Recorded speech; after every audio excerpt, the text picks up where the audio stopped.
Assalamu alaikum warahmatullah. Dear student, welcome to my channel English Excel Academy. I hope you are well by the grace of Allah. Dear student, আমাদের অভিযোগ যে sir আমরা পড়া পড়ি কিন্তু পড়া মনে থাকে না। যথেষ্ট পরিমাণ পড়া পড়ি কিন্তু পড়া মনে থাকে না। এটা কোনো ওষুধ আছে নাকি? এটা কোনো টিপস আছে নাকি? জি, টিপস আছে, ওষুধও আছে। আজকে আমরা সেগুলোই জানতে চেষ্টা করছি। আমরা সেদিকেই যাচ্ছি। ডিয়ার স্টুডেন্ট, আমাদের পড়তে গিয়ে প্রথম কাজটা হলো মনোযোগ এদিক সেদিক যায়। মনোযোগ এদিক সেদিক নিয়ে যাওয়া যাবে না।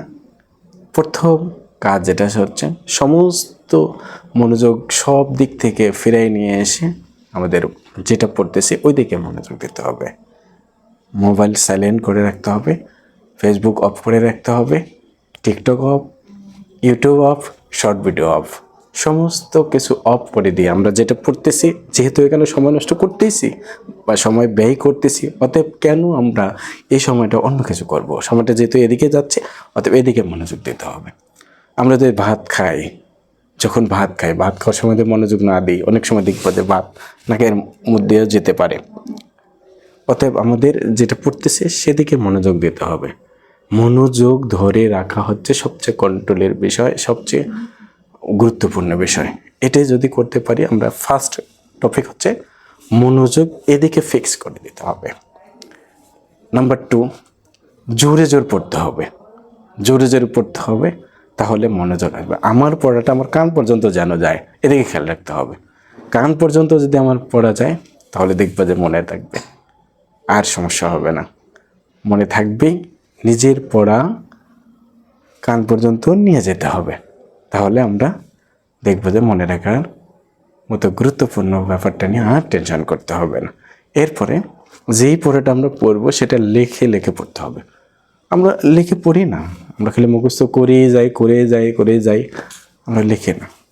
আমাদের মুখস্থ করতে হবে, মুখস্থ করে লিখতে হবে। কিভাবে আমরা পরীক্ষায় লিখব সেটা আমাদের চেষ্টা করতে হবে। বাসায় বসে আমরা সেটা প্র্যাকটিস করব, তাহলে ইনশাল্লাহ দেখব যে লেখাটাও সুন্দর হয়ে যাচ্ছে, এদিকে সব পড়া মনে থাকবে। এবার আসি, স্বাচ্ছন্দ্যের সময় খুঁজে বের করতে হবে। এটা কি আবার? এই স্বাচ্ছন্দ্যের সময় কোন সময় পড়তে আমার ভালো লাগে, এই সময়টা আমাকে খুঁজে বের করতে হবে। হ্যাঁ, যদি হয় এটা সকালবেলা, তাহলে সকালেই সবাই ঘুমিয়ে পড়বে, এটা বেস্ট সময়।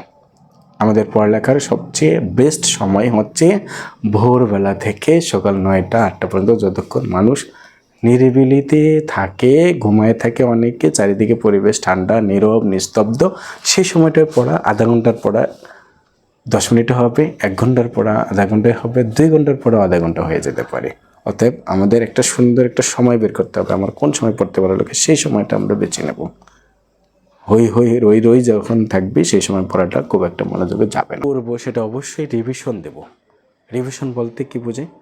যেটা পড়তেছে আবার দেখবো, চোখ বন্ধ করে দেখবো আমি পারতেছি কিনা, আবার দেখবো কোথায় ভুল হচ্ছে, বারবার পড়ার চেষ্টা করব। পড়তে দেখবো যে এক সময় আমাদের হয়ে যাবে। এবার পরিমিত বিশ্রাম নিতে হবে। আমরা খালি পড়বো এরকম সবসময় পড়েই যাব, বিশ্রাম নেব না, ঘুম পারবো না, পড়াতেই সময় কাটাবো, আমরা ঘুমে সময় নেব না, বিশ্রাম নেব না, আরাম করব না, তাহলে কোনোটাই হবে না। বিশ্রাম হচ্ছে আমাদের সবচেয়ে গুরুত্বপূর্ণ বিষয়। আমরা মনোযোগ দিয়ে যদি পড়ি, গবেষকরা গবেষণা করে দেখেছে মনোযোগ দিয়ে পড়লে আমাদের শারীরিক পরিশ্রম না হওয়ার পরেও মনোযোগটা দেওয়ার কারণে আমাদের ক্যালোরি খরচ হয়। আর এই ক্যালোরি খরচ হলেই পরবর্তীতে আমাদের শরীর কী হয়ে যায়? নিস্তেজ হয়ে পড়ে। আমরা তখন যদি আবার পড়তে থাকি, আগের পড়াগুলো ভুলে যাব। এজন্য আমাদের পড়তে হবে, বিশ্রাম নিতে হবে। 6 ঘন্টা ঘুম অবশ্যই পারতে হবে, 6 ঘন্টার নিচে আসা যাবে না। অনেকে বলে কয় ঘন্টা ঘুম, কত ঘন্টা ঘুম পড়লে আমাদের সবচেয়ে ভালো হয়? আমি বলবো, যারা বয়সে, যারা 9 10-এ আছো, 8 9 10 এদিকে যারা আছো, তারা 6 ঘন্টা ঘুম পড়লেই আনো। যারা এর নিচে আছো তাদের 7 ঘন্টা 8 ঘন্টা, 8 ঘন্টার উপরে কখনোই ঘুম যাওয়া যাবে না। আবার 6 ঘন্টার নিচে কখনোই আসা যাবে না। যে যতই বলুক 6 ঘন্টা মাস্ট ঘুম পাড়তে হবে। এরপরে আমরা যে বিষয়টা বলি, নিজেকে অনুপ্রাণিত করো যে হ্যাঁ আমি পারবো, আমাকে পারতে হবে। এই জিনিসটাকে মনে করে দাও, আমি পারবো, আমাকেই পারতে হবে। আমি পারবো না কে পারবে? নিজেকে অনুপ্রাণিত করো যে আমার মনে থাকবে, মুখস্থ থাকবে, আমি লিখতে পারবো, পরীক্ষায় ভালো রেজাল্ট করতে পারবো। এভাবে নিজেই নিজেকে বলো, দেখবে যে খুব সুন্দর পড়া মনে থাকতেছে। এরপরে যে জিনিসটা আমি তোমাদের বলবো, নিজে যেটা পড়েছি সেটা অন্যকে শেখানোর চেষ্টা করব। নিজে পড়ে অন্যকে বলবো, তুমি আমার পড়ার একটু ধরো তো। আমাদের বাসায় আত্মীয় আসে, পরীক্ষার সময় পড়া পড়তে আমাদের ডিস্টার্ব ফিল করি আমরা। এই সময় আমরা পড়া মনোযোগ দিয়ে পড়বো। আত্মীয় স্বজন ডিস্টার্ব করতেছে, তাকে কাছে ডেকে নিয়ে এসে বলবো, তুমি আমার পড়াটা একটু ধরো তো। সে যদি পড়াচোর হয় তাহলে দেখবে যে দূর দূর করে চলে যাচ্ছে একা একাই, যে আমি তোমার এখানে সময় দিতে পারতেছি না, আমি জরুরি কাজ আছে চলে গেলাম। আর যদি সে তোমার কাছে থাকতে চায়, তুমি তাকে বলবা না একটু পড়াটা ধরো তো আমাকে, তাহলে সে তোমাকে পড়া ধরবে, তাহলে তোমার উপকার হলো। এদিকে যে তোমাকে ডিস্টার্ব করে পড়ার সময়, অনেক সময় কিছু দুষ্ট থাকে, এই দুষ্টটা তোমাকে ডিস্টার্ব করে, পরবর্তী দিবে না। তখন তুমি তাকে বলবো যে পড়াটা একটু বুঝাই দাও তো, দেখবে সে পালিয়ে গেছে। অতএব কী করতে হবে? অন্যকে শোনানোর চেষ্টা করতে, অন্যকে শেখানোর চেষ্টা করতে। যেটা আমি শিখেছি সেটা অন্যকে শেখাবো। দেখবারে এই পড়াটা একদম গভীরে গেঁথে গেছে। আমাকে ভালো মানের টিচারের কাছে যেতে হবে, যে ভালো বুঝে তার কাছে যেতে হবে। এরপরে যে জিনিসটা আমি বলবো, ভালো মানের বন্ধুকে কাছে রাখতে হবে। এমন বন্ধু যে শুধু আমার কল্যাণ চায়, আমার পড়াশোনার ব্যাপারে খোঁজখবর রাখে, তার পড়াশোনার ব্যাপারে আমাকে বলে, আমার পড়াশোনার খোঁজখবর রাখে, ক্লাসের পড়া কে কোনটা কীভাবে উন্নতি করা যায় এই বিষয়ে আলোচনা করে।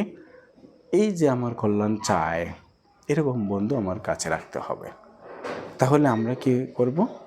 তাহলে সেই বন্ধুকে আমাদের কাছে রাখতে পারলে আমাদেরও সফলতা আসবে। বন্ধু বাছাইয়ের ক্ষেত্রে খুব গুরুত্বপূর্ণ একটা বিষয়। এরপরে আসি 10 নম্বরে, আড্ডা দিব আমরা। আড্ডা দিব না তা না, আড্ডা দিব। ওই যে আড্ডার বিষয়টা অবশ্যই ভালো হতে হবে। অযথা গল্প গুজব হই হই রই রই করে আমরা অনেক সময় কাটিয়ে ফেলি, এটা করব না। গান বাজনার দিকে যাব না। ফেসবুকিং, টিকটকিং, শর্ট ভিডিও, এগুলো থেকে আমরা দূরে থাকব। আগেই বলেছি, এগুলো থেকে দূরে থেকে পড়ায় মনোযোগ দেওয়ার চেষ্টা করতে হবে, তাহলে আমাদের সফলতা আসবে। এরপরে সবচেয়ে গুরুত্বপূর্ণ একটা বিষয় হচ্ছে পরিমিত খাবার খেতে হবে। আমরা অনেক সময় খেতেই থাকি, খাবার ভালো লাগলে খেতেই থাকি, না তা করা যাবে না। পরিমিত খাবার খেতে হবে, বেশিও না কমও না, একদম ব্যালেন্স করে খেতে হবে। ব্যালেন্স খাবারটা আমাদের শরীরের জন্য খুব জরুরি। বেশি পেয়েছি, বেশি স্বাদ হয়েছে তাই বলে খেতেই থাকবো, আবার এমন অবস্থা হয়েছে আমরা খাচ্ছিই না, তাহলে শরীর খারাপ করবে, বেশি খেলেও খারাপ করবে। এজন্য ডায়েটটাকে ব্যালেন্স রাখতে হবে। এই জন্য আমাদের পরিমিত খাবারটা শরীরের জন্য খুব জরুরি।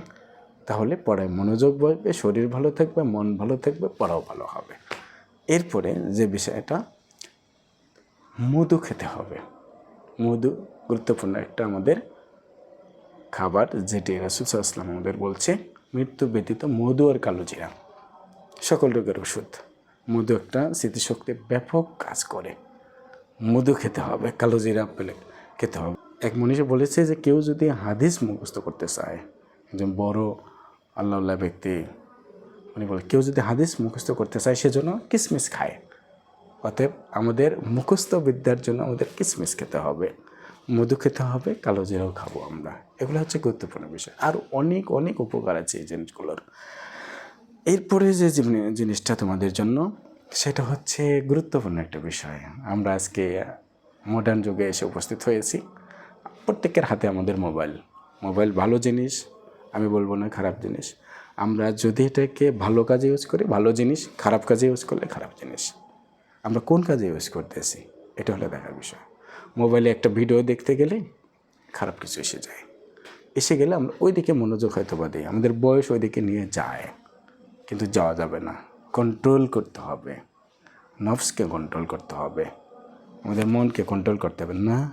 এসব জিনিস দেখা যাবে না, এসব জিনিস আমাদের জন্য পাপ।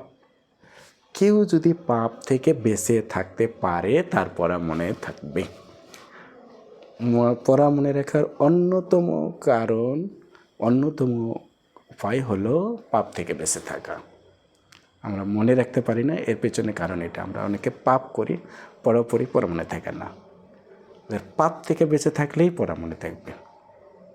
আমি তোমাদের বলবো কখনোই পাপের দিকে জড়িয়ে পড়ি এরকম কোনো কাজ দিকে আমরা যাব না। গান বাজনা এগুলো হচ্ছে আমাদের পাপ কাজ। আল্লাহর ঘোষণা আছে লা তাকরাবুজ জিনা, তোমরা জেনার ধারে কাছেও যাবে না। অতএব গান বাজনা এই যে ফেসবুকে, এর ভিতরে আমরা যাদের যে সমস্ত ফ্রেন্ড আমাদের এই দিকে যায় ওই সমস্ত ফ্রেন্ডকে আমরা আনফ্রেন্ড করে দেব। তাহলে জেনার ধারে কাছে বলতে এই জিনিসগুলোই হচ্ছে জেনার ধারে কাছে। এগুলো করতে করতে এক সময় আমরা ওদিকে যেতে পারি। আল্লাহ না করুক, আমাদেরকে হেফাজত করুক আল্লাহ, আমরা এটা খেয়াল রাখবো। এরপরে আল্লাহর কাছে দোয়া করতে হবে। আল্লাহর কাছে দোয়া আমরা পড়ার সময় শুরুতেই বিসমিল্লাহ বলে পড়া শুরু করব এবং রব্বি জিদনি আইলমা, রব্বি জিদনি আইলমা, রব্বি জিদনি আইলমা 3 বার বলবো। রব্বি ইয়াসসির ওয়ালা তুয়াসসির ওয়াতাম্মিম আলাইনা বিল খায়র, রব্বি ইশরাহ লি সাদরি ওয়া ইয়াসসির লি আমরি ওয়াহলুল উকদাতাম মিন লিসানি ইয়াফকাহু কওলি। রাসূল ইসলাম আরেকটি দোয়া শিখিয়েছেন আমাদের জন্য, আরেকটি দোয়া কোরআনে এসেছে, সুবহানাকা লা ইলমা লানা ইল্লা মা আল্লামতানা ইন্নাকা আনতাল আলিমুল হাকিম। এই দোয়াটা আমরা করব, মুখস্থ করে ফেলব। সব শেষে হচ্ছে আমি যেটা বলবো, তো আল্লাহর কাছে সাহায্য চাইতে হবে। আল্লাহর কাছে সাহায্য চাওয়া গুরুত্বপূর্ণ একটা বিষয়, যে আল্লাহ আমার পড়া মনে থাকে না, আমাকে পড়া মনে রাখার তৌফিক দাও। নামাজ পড়বো 5 ওয়াক্ত, আল্লাহর কাছে দোয়া করব। যখন তখন আল্লাহর কাছে বলবো, পড়তে গিয়ে বলবো আমি যা পড়তেছি আল্লাহ আমাকে মনে রাখার তৌফিক দাও, আমি সব যেন মনে রাখতে পারি। ডিয়ার স্টুডেন্ট, আমি সব শেষে তোমাদের বলবো যে আমার চ্যানেলটিকে সাবস্ক্রাইব করবে, আমার পাশেই থাকবে। আর যারা ফেসবুক পেজে আছো তারা আমার পেজটাকে ফলো দিয়ে রাখবে। সবাইকে অসংখ্য ধন্যবাদ। আসসালামু আলাইকুম ওয়া রাহমাতুল্লাহি ওয়া বারাকাতুহু।